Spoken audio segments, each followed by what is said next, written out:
The worst year for a lot of us for our mental as well as physical health. So joining us this morning is best-selling author, coach Lisa Goldenthal. Hello and welcome. I'm Lisa G, your host.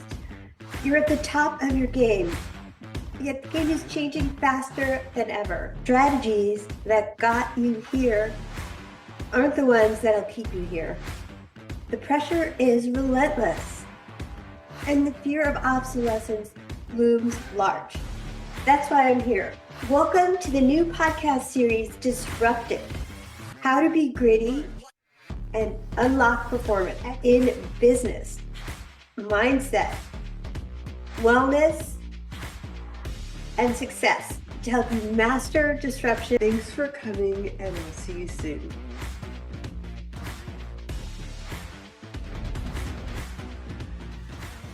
He's a sought-after mindset change agent, transformation coach, and dynamic speaker known for freeing people from their self-built mind prisons, unlocking the unlimited potential that resides in all of us to become unstoppable in every area of the life. I'm so thrilled to welcome to the podcast, Luke Harlan.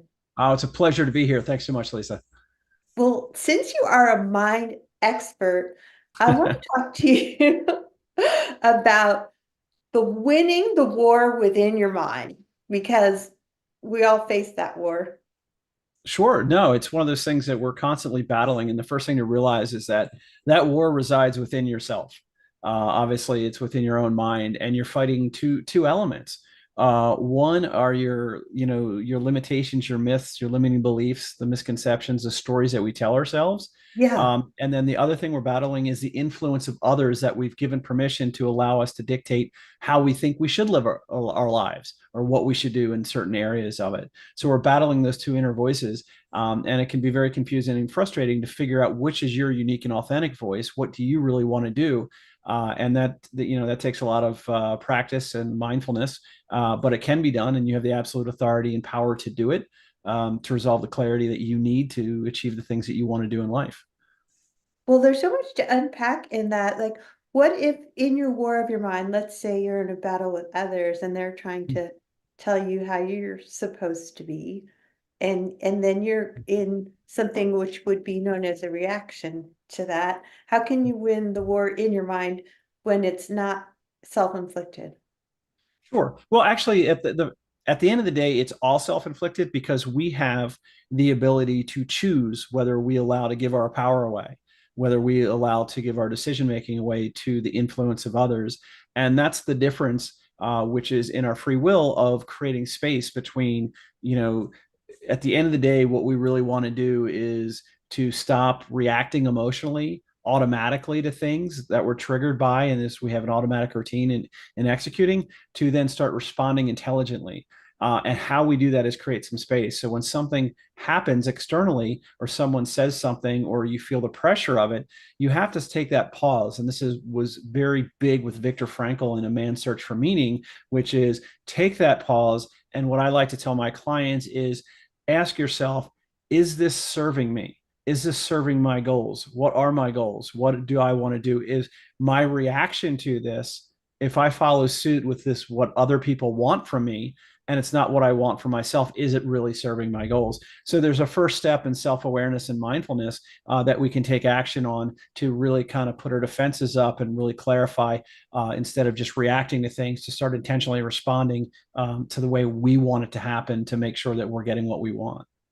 So the pause is really key. Any other tips on how to deal with that gap that we all need to create between stimulus and response, so that we can respond with ability instead of, the other option of reacting? Sure. Well, you really need to know what it is you want. And honestly, that's a lot of times people have a hard time answering that question. There's three questions I always ask my clients and the people I work with is, what is it you really want? Why do you want it? What's that emotional anchor towards it to help you get through the tough times of actually doing it? And the third thing is how are you going to feel when you get it? If you do not have that clarity of what it is you actually want and create that North Star to have that like destination in mind, then you have nothing to litmus test it against. because then you're just defaulting to old behaviors and habits that maybe aren't serving you. If you're not where you want to be in certain areas of your life and something comes along, and then you kind of do go through the motions and you're like, why do I keep doing that? Why do I keep doing that? Well, in order to take that pause and to be mindful and to create that self-awareness, you first need to establish exactly what it is that you want. That's so good. Clarity is king and it's queen. Yep. It's step one. You need to know what Sure. it is you want instead of letting your emotions run you. You're coming from more intelligence of knowing that what is this going to resolve and cause if I react this way or that way. Yeah, I mean, but we're all guilty of it because remember, our brains get about 60,000, thoughts every day and just bombarded, and we can't process it all, so we ignore most of it. And 95% of our decision making paradigm is based on our subconsciously. So Right. things happen, and we just have like what's called heuristics, a subroutine. You're just used to reacting a certain way, and most of it's fine, like eating or tying your shoe or driving. You don't remember doing any of these things. You just do it. But if there are certain behaviors, if you react emotionally in a bad way when you're confronted by a certain person, then that may not suit you or, suit who you want to become. So yeah, it's something that we all need to be more mindful of, but we first have to identify exactly what it is that we want to change. Yeah, that clarity on what it is that you want to change is such a wonderful topic. And we all want to have unshakable confidence. So Oh yeah. how can we bulletproof unshakable confidence? Well, yeah, that's always the biggest thing is people say, I'm not taking action because I'm not confident in it. Well, confidence is a skill that can be practiced like any others. And usually there's a modality, an exercise, and there's a framework that I use with my clients called the 6 C's of confidence. And I'll just run through this kind of quickly. Okay. The first one we just talked about was clarity, is knowing what you want. If you don't know what you want, then you can't really defend against it. The second is congruence. And this is what's called living in alignment. A lot of times we say what we want, but we're not taking the actions to actually achieve it. So if that's creating friction, and then we get frustrated and overwhelmed because we're not doing what we say, and we lose trust in ourselves. And that lowers our confidence because we don't believe ourselves. The third C is competence, which is it's just skill acquisition. The more we get better at something, the more we get confident in it. And when we have confidence in that skill, then we're more likely to put ourselves out there to execute that skill because we feel confidence in it. Connection is the fourth one. People always forget that like we need that feedback and support. You're not just on an island. You need to put yourself out there and get some of the good critical feedback and the support, the pats on the backs, as well as the jibs at the same time. And we need that energy from people. So that's going to help us really discern whether we're going in the right direction, and we can learn from it. The fifth one, I believe, is capability, which is really more of a mindset belief type thing, which is just knowing you can. The biggest thing I find is that we always tend to remember our losses and not our wins. So when we enter, we can look back and we can see our clients or see people we've helped and these extraordinary things that we've done and accomplished in our lives, but we're not thinking about that when we're nervous or fearful or hesitant to start something new. All we think about is all the times we've made mistakes or stumbled and fell, so we don't feel that confidence. So go back to those wins and remember that you're more than capable to do anything and everything. And 9 times out of 10, you've already done it. So go back and look at your wins. And the last one is contribution. A lot of time it's having that is giving. It really makes a difference in your life is when you give to others and you have that just appreciation and gratitude towards others and you pay it forward. That really bolsters your sense of self. Because you have value and it's very tangible when you see the reactions of others. So there's lots of little things through the 6 C's that you can do, from clarity to congruence to competence to connection to capability and then contribution, to build that confidence for yourself. I love it that you say that confidence is a created thing. Like we're not Yes. all born when the confidence fairy gave us confidence. We can develop this. Absolutely. It's a skill like any, it's just practice. And like, what is confidence at the end of the day? It's just your ability to take action, and it's courage. I mean, you have the courage to overcome the fear, to take the action, which builds the belief, and that belief builds the confidence. And it doesn't start out, we start out skinning our knees and falling down as kids, right? But we go after it like a 5-year-old in a Superman t-shirt. Because we're excited about it. We're not, there's a lot of fears that we don't have as kids, and we should adopt that as adults with a growth mindset. It's just be open to learning, and less worried about fear of judgment and those sort of things. Well, what is actually missing in the world from actually, we've all been disrupted. We all want to have grit. We all want to have amazing performance. Like, what happens? Like every January, everybody's out there. I want this, I want that. Like, what's really missing from all the other like self-help programs that are out there? Well, what I find there's a few things ideologically. It's just the foundation is the first one is that we're already more than enough. Like to understand that we were born perfect and everything else we learned. Like the only thing we had when we were children was the fear of failure, not a fear of failure. Duh. No, all the thing we had is a fear of loud noises and a fear of falling. Those were the only like survival mechanisms. Everything Yeah. else was learned. So we can unlearn things. So it's really about addition through subtractions. We have to take things away from our life that are hindering us from becoming our best selves. And what I find from the practical execution of that is that what's missing is that people are trying to put more onto it in two ways. One is that they're always trying to resolve a symptom and not the cause. So they'll talk about individual like procrastination or hesitation or fear or confidence, but they won't talk about the bigger picture of who you are and who you need to become. We get stuck in this thing called the have do be paradigm.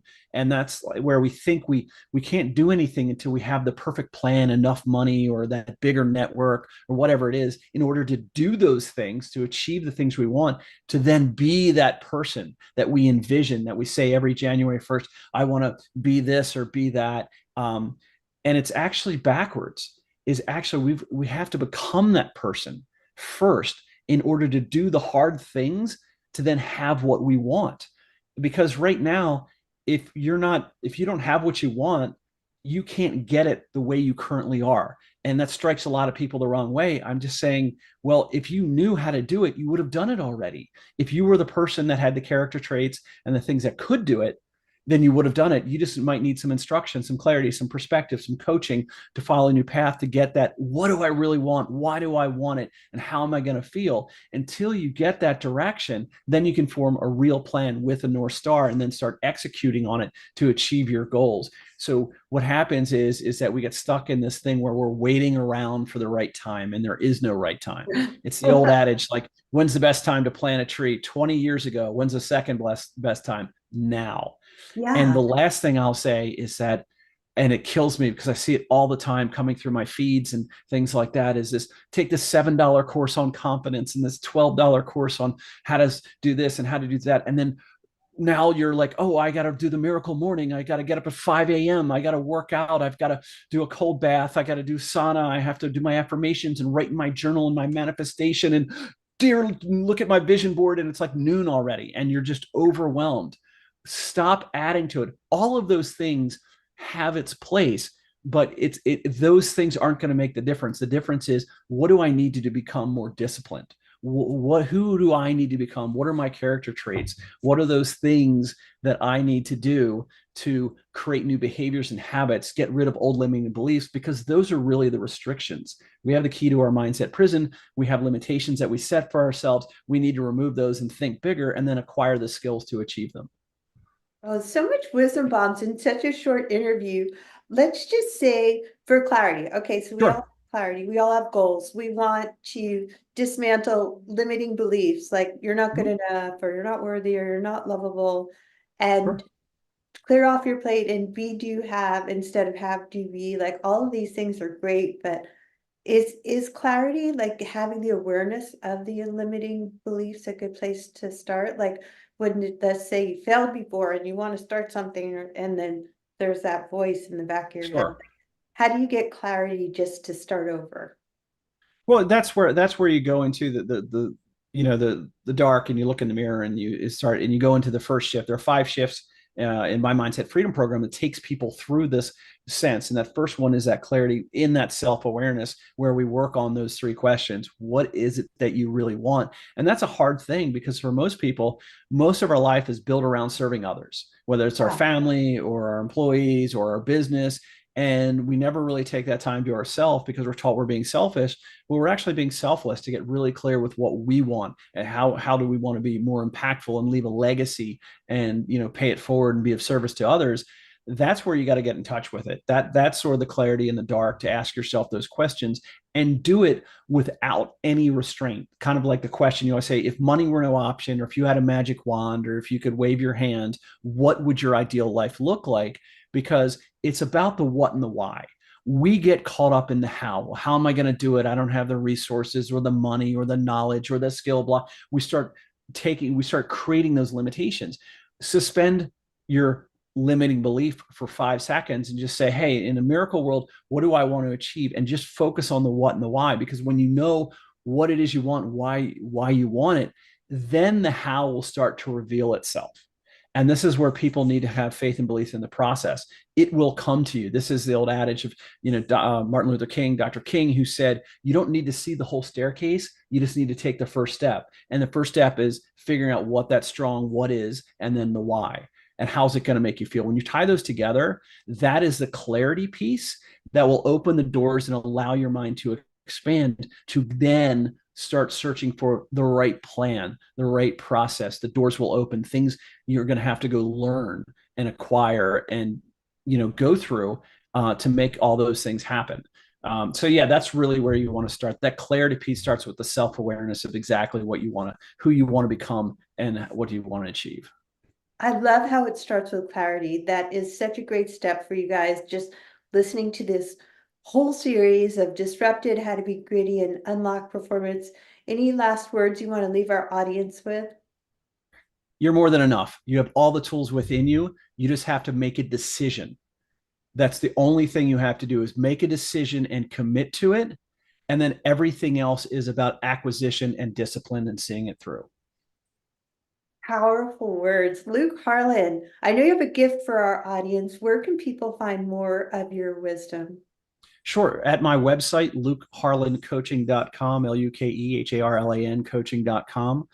My gift for the audience is actually a clarity call, a 30-40 minute call with me to really help you ferret out those 3 questions to give you a point in direction, so then you can move forward in the new year exactly where you want to go.